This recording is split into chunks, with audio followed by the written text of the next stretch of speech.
Air Force Combat Controller. Emily Johnson was coordinating air support for SEAL Team 2 when enemy forces overran their position with superior numbers and firepower. The SEALs found themselves outnumbered and outgunned, facing a tactical situation that required immediate withdrawal. "Johnson, coordinate extraction immediately," Lieutenant Patterson commanded. "We're pulling back from this objective." But Emily had been tracking enemy movements through her targeting equipment, identifying key positions that were controlling the battlefield.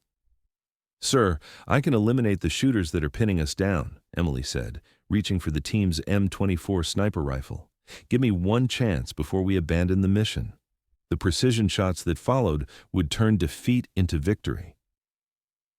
The mountains of eastern Afghanistan rose like jagged teeth against the pre-dawn sky as SEAL Team 2 established their overwatch position on the rocky ridge overlooking what intelligence reports had designated as a high-value target compound. The mission should have been routine for the elite Naval Special Warfare Unit: insert under cover of darkness, conduct surveillance of suspected Taliban leadership, and extract with actionable intelligence for follow-on operations. Staff Sergeant Emily Johnson positioned herself with her communications and targeting equipment at the center of the team's tactical formation, ready to coordinate the air support that would be crucial if the surveillance mission escalated into direct action. As an Air Force combat controller, Emily's role was clearly defined by Joint Operations Doctrine: provide liaison between ground forces and aviation assets, direct close air support when needed, and ensure precise coordination between different service branches operating in the same battle space. Emily had been attached to SEAL Team 2 for 8 months, following her completion of combat controller training that had prepared her to operate with special operations forces in the world's most dangerous environments. Her specialized training included advanced communications procedures, tactical air control, and the ability to coordinate precision airstrikes in close proximity to friendly forces. The Combat Controller Pipeline was one of the military's most demanding training programs, with failure rates exceeding 80% due to the physical, mental, and technical requirements that candidates had to master. Emily had distinguished herself throughout the program by demonstrating exceptional performance in marksmanship, tactical decision-making under pressure, and the ability to maintain communications effectiveness in chaotic combat environments. What her training had not emphasized was direct combat engagement with enemy forces. Combat controllers were trained to fight when necessary, but their primary value lay in their ability to bring overwhelming air power to bear on enemy positions, while keeping friendly forces safe from fratricide incidents. However, Emily's instructors had recognized her natural aptitude for precision shooting and had provided additional training that exceeded standard combat controller requirements. This included advanced sniper techniques, long-range ballistics, and the psychological preparation necessary for precision killing under combat conditions. "Johnson, communications check," came the voice of Lieutenant David Patterson, SEAL Team 2's officer in charge, who commanded the 6-man element conducting the surveillance mission.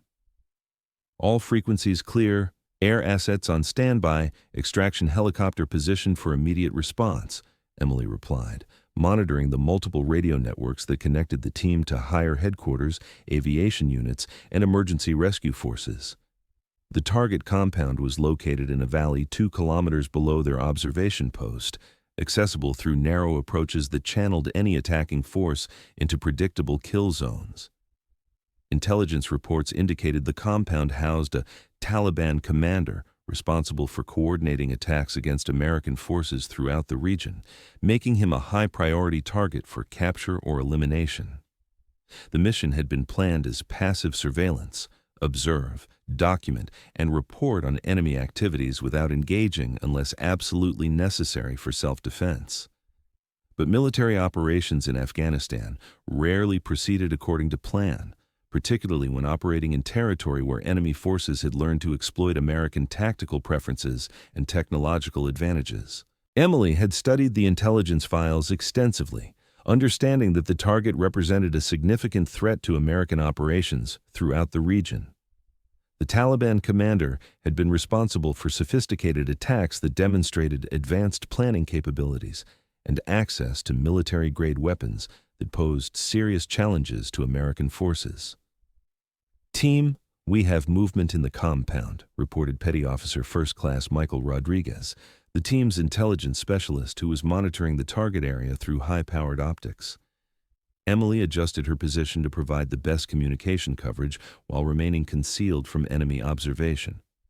Her equipment included satellite communication systems, tactical radios for coordinating with aircraft, and targeting devices that could provide precise coordinates for airstrikes if the mission required transition from surveillance to direct action. The first indication of trouble came when Petty Officer Second Class James Martinez, the team's point man, reported unusual activity on the ridgeline surrounding their position. "Multiple groups of armed individuals moving toward our position from 3 directions," Martinez transmitted over the team's internal communication network. "Pattern suggests coordinated movement designed to establish containment." Lieutenant Patterson immediately understood the tactical implications. SEAL Team 2 was potentially being surrounded by numerically superior enemy forces that had somehow detected their presence and were maneuvering to trap them in terrain that favored defensive operations. The enemy movement patterns indicated sophisticated tactical planning that reflected formal military training rather than the improvised tactics typically employed by insurgent forces. Emily recognized that they were facing opponents who understood American Special Operations procedures and had developed countermeasures designed to exploit the predictable aspects of SEAL team operations. "Johnson, I need immediate communication with higher headquarters," Patterson ordered. "We may need emergency extraction if this situation develops adversely." Emily established contact with the Joint Operations Center, reporting SEAL Team 2's tactical situation and requesting that extraction assets be prepared for immediate deployment if the team's position became untenable.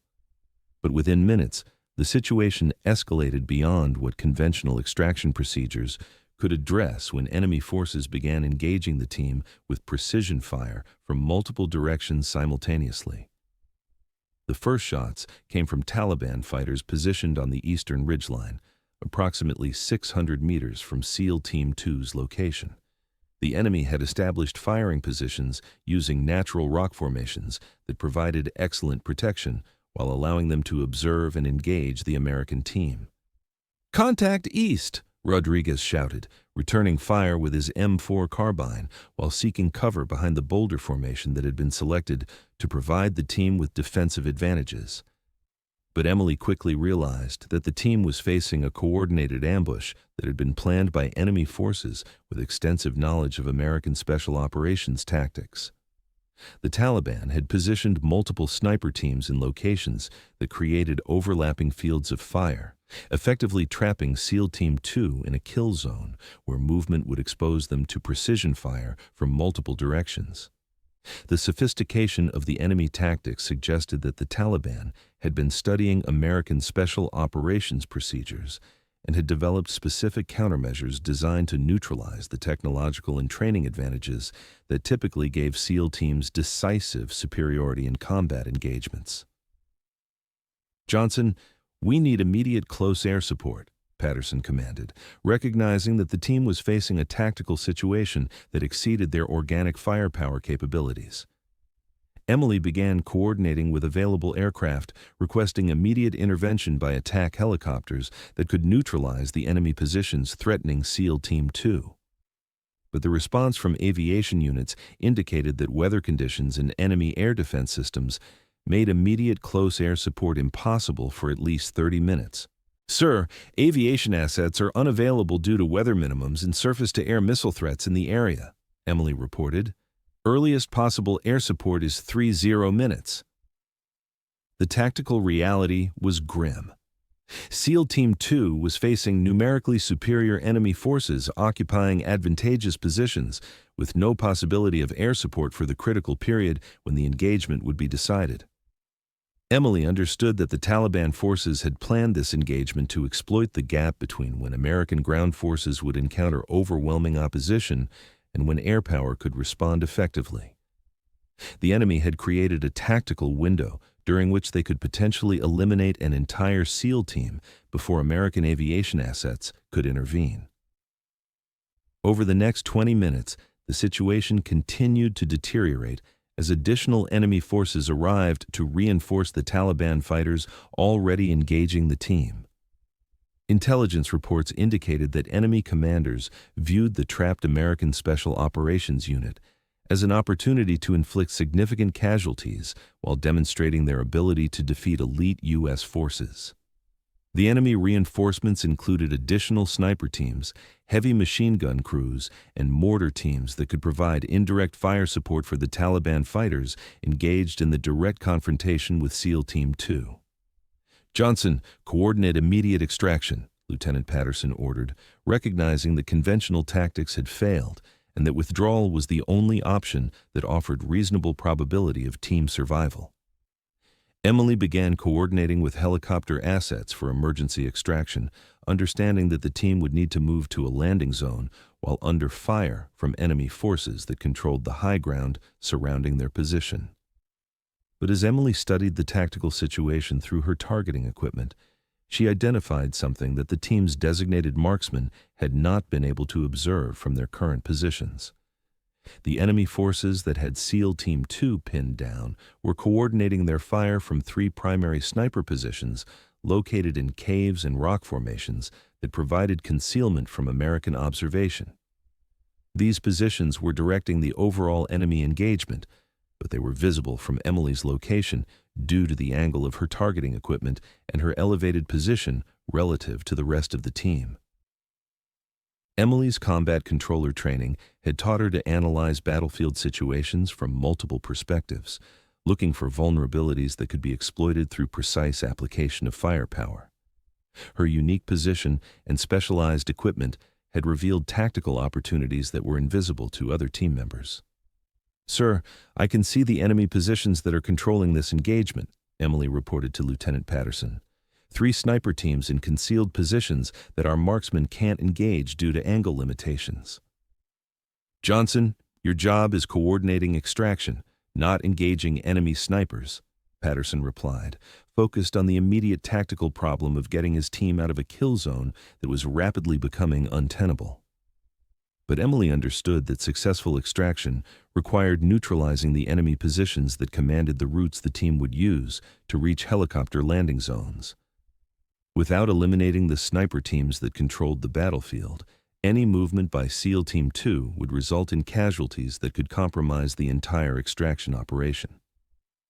"Sir, I can eliminate the shooters that are pinning us down," Emily said, studying the M24 sniper weapon system that Petty Officer Rodriguez had been carrying for precision engagement of high-value targets. "Johnson, you're not qualified as a designated marksman. We need you focused on coordinating our extraction." Emily understood Patterson's reluctance to authorize someone without formal sniper training to attempt precision shooting under combat conditions. But she also understood that her training as a combat controller had included marksmanship instruction that exceeded what most people realized. Combat controllers were trained to operate independently in hostile territory, often without direct support from other forces. This training included advanced shooting skills that enabled them to engage enemy forces when air support was unavailable or inappropriate for tactical situations. The marksmanship component of combat controller training was designed to ensure that personnel could engage targets at extended ranges with precision sufficient to protect themselves and coordinate ground forces when conventional support was unavailable. "Sir, combat controller training includes precision shooting qualification with multiple weapon systems," Emily said. "I can make the shots that clear our extraction route." Lieutenant Patterson was facing a tactical decision that would determine whether his team completed their mission successfully or suffered casualties during withdrawal from an untenable position. Emily's reputation within SEAL Team 2 had been built on consistent performance that exceeded expectations in every aspect of her duties.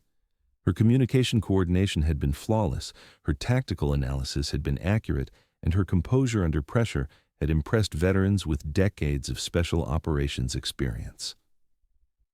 "Johnson, what's your assessment of the shots required?"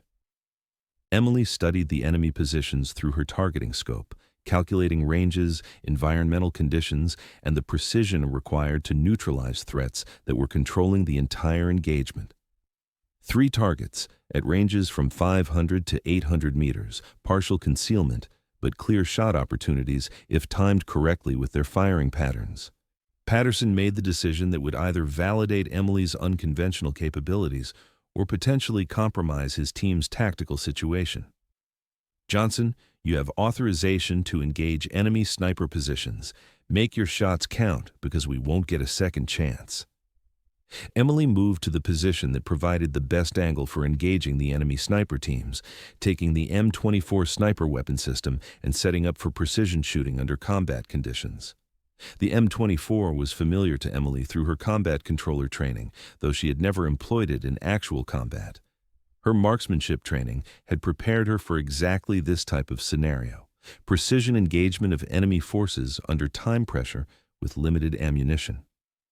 Her first target was the Taliban sniper, positioned in a cave approximately 650 meters to the northeast. This position had been directing fire against SEAL Team 2's designated marksmen, preventing them from engaging other enemy forces effectively. Emily calculated wind speed, range, and the timing required to engage the target during the brief moments when he would be exposed while firing at American positions. The enemy sniper moved into her crosshairs exactly as Emily had predicted, presenting a clear target for the 3 seconds required to make a precision shot.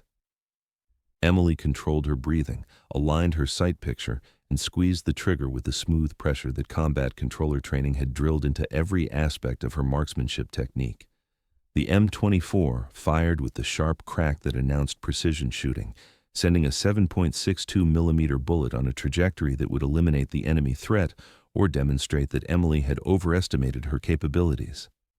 The bullet struck the Taliban sniper center mass, eliminating him immediately and removing the primary threat that had been controlling the eastern approach to SEAL Team 2's position.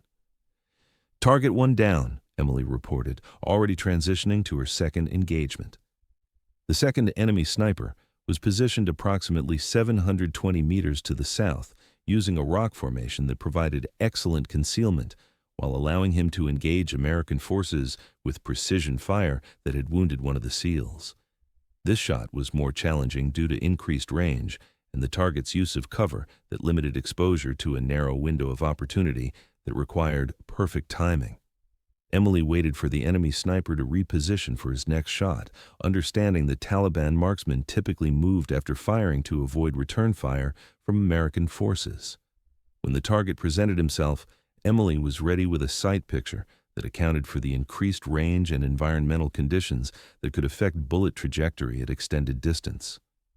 Her second shot was as precise as her first, eliminating the Taliban sniper who had been controlling the southern approach and preventing SEAL Team 2 from maneuvering to more defensible positions. "Target 2 neutralized," Emily transmitted, preparing for her most challenging engagement. The third enemy sniper was positioned approximately 800 meters to the west, using advanced camouflage techniques and firing positions that made him nearly invisible to conventional observation. Emily had located him only through the systematic analysis of muzzle flashes and the coordination patterns she had observed through her targeting equipment. This shot pushed the M24 weapon system to its effective range limitations, while requiring Emily to engage a target whose exact position was known only through inference from firing signatures and tactical behavior patterns. Emily studied the suspected position through her scope, waiting for the muzzle flash that would confirm the sniper's exact location and provide the targeting reference she needed for a successful engagement. When the enemy sniper fired his next shot, Emily was ready with a return engagement that demonstrated precision shooting capabilities that exceeded what anyone expected from an Air Force combat controller. Her third shot traveled 800 meters through variable wind conditions to strike the Taliban sniper who had been coordinating the overall enemy engagement against SEAL Team 2. "All primary targets eliminated," Emily reported. "Enemy fire has ceased from overwatch positions." The immediate effect was dramatic. Without the sniper teams that had been directing the Taliban engagement, enemy fighters lost the coordination that had made their numerical superiority effective against the American Special Operations Team. "Outstanding shooting, Johnson," Lieutenant Patterson transmitted. "You just turned this mission around." SEAL Team 2 was able to maneuver from their defensive positions and complete their original surveillance mission, gathering intelligence about Taliban leadership that would inform successful follow-on operations throughout the region. The intelligence they gathered revealed the structure of a Taliban network that had been responsible for coordinated attacks against American forces throughout eastern Afghanistan. The information would lead to follow-on operations that disrupted enemy capabilities and saved American lives. The extraction proceeded without enemy interference, with all team members returning safely to their forward operating base, despite having faced overwhelming odds during the engagement. "Johnson, what you accomplished today was exceptional marksmanship under impossible conditions," Patterson said during the post-mission briefing. 3 precision shots at extended range under combat stress, eliminating the threats that were controlling the entire engagement. Emily's performance had demonstrated that combat controller training produced capabilities that exceeded what most people understood about Air Force Special Operations personnel. Her shooting had been analyzed by military marksmanship experts, who confirmed that she had achieved precision that matched or exceeded what was typically expected from formally trained military snipers. 2 days later, Emily received orders to report to the Special Operations Command headquarters for assignment to advanced sniper training that would formally recognize the precision shooting capabilities she had demonstrated during the SEAL Team 2 mission. Her transition from combat controller to dual qualified combat controller/sniper would make her one of the most versatile special operations personnel in the military, capable of both coordinating air support and engaging enemy forces with precision fire when tactical situations required both capabilities. The advanced sniper training would build upon the foundation that Combat Controller School had provided, developing her precision shooting skills to levels that would make her qualified for the most challenging special operations missions. The Taliban forces that had planned to eliminate SEAL Team 2 learned that American Special Operations teams included personnel whose capabilities extended far beyond their formal job descriptions, and that underestimating any member of an elite unit could result in tactical defeat. Emily's 3 precision shots had not only saved SEAL Team 2 from a tactical situation that would have required retreat, they had enabled mission completion that provided intelligence leading to the elimination of the Taliban leadership they had been sent to observe.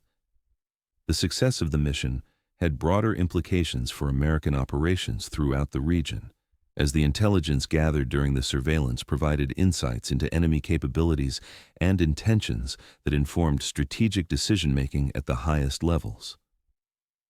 Sometimes the most important shots were fired by people whose primary job was something completely different, but whose training had prepared them to excel when conventional solutions proved inadequate. Emily Johnson had prevented SEAL Team 2's retreat with precision shooting that turned potential defeat into decisive victory. The M24 sniper rifle had found its mark in the hands of someone who had never been formally trained as a designated marksman, but who had learned that special operations required personnel ready to exceed every limitation when American lives depended on precision under pressure. 3 shots, 3 hits, mission accomplished. Some combat controllers coordinated airstrikes, others eliminated threats directly, one precise shot at a time, proving that special operations personnel were defined by their ability to solve problems rather than by the specific tools they were expected to use. Emily had shown that sometimes the best sniper was the one who saw opportunities that others missed and had the courage to take the shots that turned retreat into victory. Her story became a case study taught in special operations training programs, demonstrating that individual excellence could overcome institutional limitations when applied with courage and precision in moments that defined mission success or failure. The mountains of Afghanistan had witnessed many battles, but few where victory had depended on 3 perfect shots fired by someone who wasn't supposed to be the one pulling the trigger. Emily Johnson had proven that in special operations, capability mattered more than job description when American lives hung in the balance. Thanks for watching.